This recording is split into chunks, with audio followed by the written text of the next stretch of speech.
So, eto na, nako, sa totoo lang, mga kababayan. Ito po, ang, actually, ako, wala akong masabi eh. Wala akong masabi, pero sa ngayon, nagpapatunay po na hindi po talaga 32 million naniniwala kay Sara. Promise. Ang 32 million siguro mga 3 million na lang. Oo. Nawala na yung 29.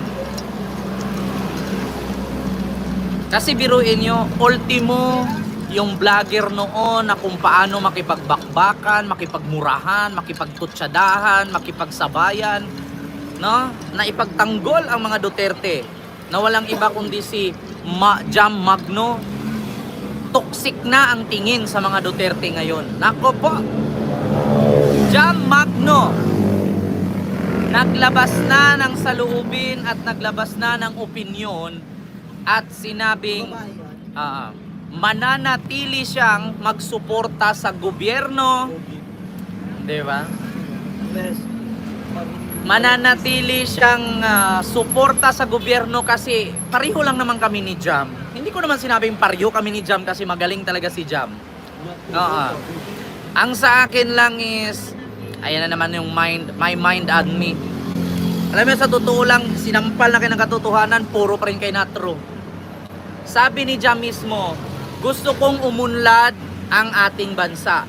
Kaya susuporta at mananatili akong sumuporta kay Marcos. Diba? Kaya sa totoo lang, pareho kami ni Jam ng adhikain. Ako actually, supporter po talaga ako, vlogger supporter ni Yorme Isko Moreno. Baby, pakibigay nito kay ate. Sa totoo lang, kasi ang ni Yorme noon, bumoto na ang tao. Yeah, actually si Yorme at si BBM noon magkalaban nung last 2022 election, sa presidential election. Sabi ni Yorme, bumoto na ang tao. Nakapagdesisyon na ang tao. Tayo, bilang mamamayang Pilipino, kung gusto nating umunlad ang ating bansa, tumulong in a little way. Yeah? Tayo bilang halal ng ating bayan, suportahan natin kung gusto nating umunlad ang ating bayan. Suportahan natin kung sino man ang nanalong presidente, ang nanalong pangulo, na walang iba kundi si Pangulong Ferdinand Romualdez Marcos Jr. Diba? Ngayon, ako naman bilang supporter ni Isko, sinunod ko lang ang kanyang sinabi na suportahan kung sino ang nanalong pangulo. So, gusto kong umulad ang ating bayan. Kahit sabihin nyo man na bangag si BBM, kahit sabihin nyo man na weak leader si BBM, na perma na yan, nalagay na yan sa pera, nalagay na sa libro, nalagay na sa plaka, na siya ang nanalong presidente. Kaya ang tanging magawa lang natin, mag-antay na lang po siguro tayo na matapos ang kanyang termino kung ayaw nyo kay Bongbong Marcos. Ngayon, kung gusto nyong umunlad ang ating bayan, suportahan nyo na lang. Kung makita nyo na mayroong hindi magandang ginawa, banatan nyo. Kung meron kayong nakitang magandang nagawa, palakpakan ninyo. Ganun lang naman eh. Diba? So ngayon, ang nangyari, nanalo nga si BBM, ako gusto kong umulad ang bayan, sumuporta ako. Mahirap naman kasi alam na kasi natin eh, yung mga tao na ayaw tumanggap ng pagkatalo, ibig sabihin, hindi sila sports. Diba? Pavilla Victor, ayun, mega love shoutout. Tita Nida, mega love shoutout po. Tama ka, paano naman si VP? Ay, sorry po. Hindi po ako nakasupport kay VP Sara. No? Kasi ever since nung tumakbo si Isko, actually nakasupport ako sa kanya noon nung tumakbo si Isko. Hindi ako nakasupport kay Doc Willie Ong. Actually, Duterte supporter po talaga ako. Actually, die hard po talaga ako noon. Pero nung nalaman ko po na ganyan po pala talaga ang ginawa nila, syempre, tayong mga Pilipino, para tayo mga dilata. Para tayong sardinas. Ang sardinas minsan may expiration. Tayong mga Pilipinong nakasuporta sa mga Duterte, nai-expire din. Di ba? Hindi naman na habang buhay, pakainin ka ng tae, kakain ka rin.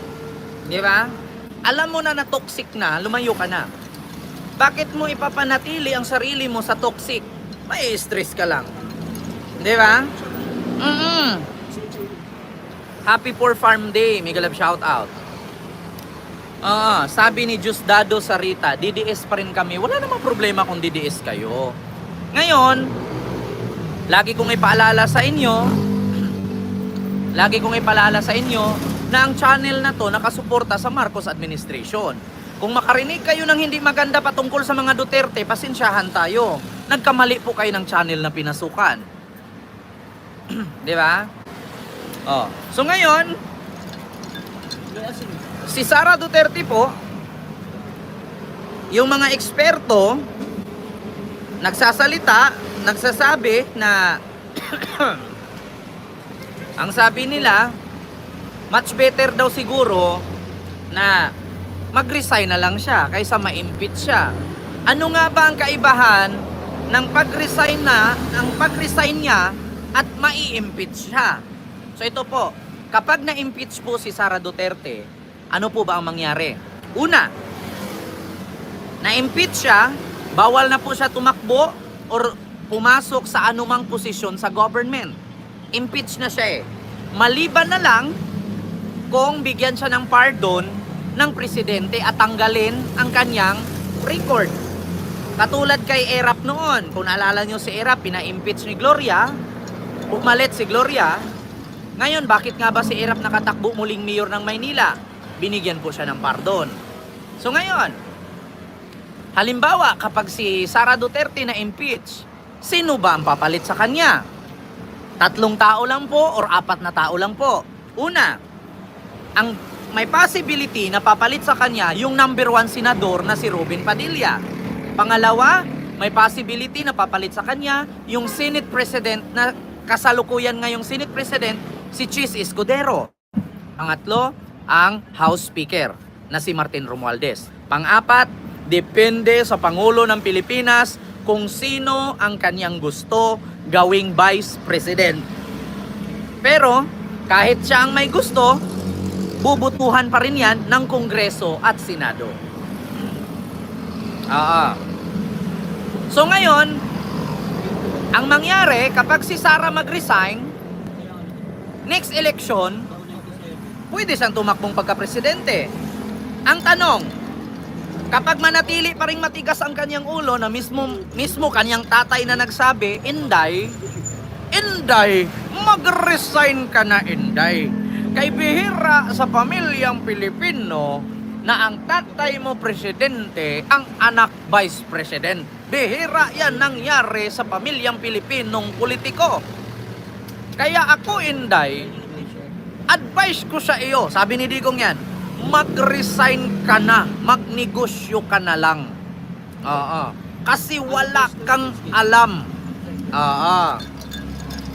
So ngayon, simple lang naman yan, yung mga DDS na 32 million, wala po yung kwenta. Kahit sabihin nyo nga na 100 million kayo eh. Kapag pina-impeach si Sara Duterte, 24 ka senador at 300 plus na congressman lang magdesisyon yan. Walang kinalaman ang 32 million na bumoto sa kanya na robot naman ang iba. Yun po ang katotohanan.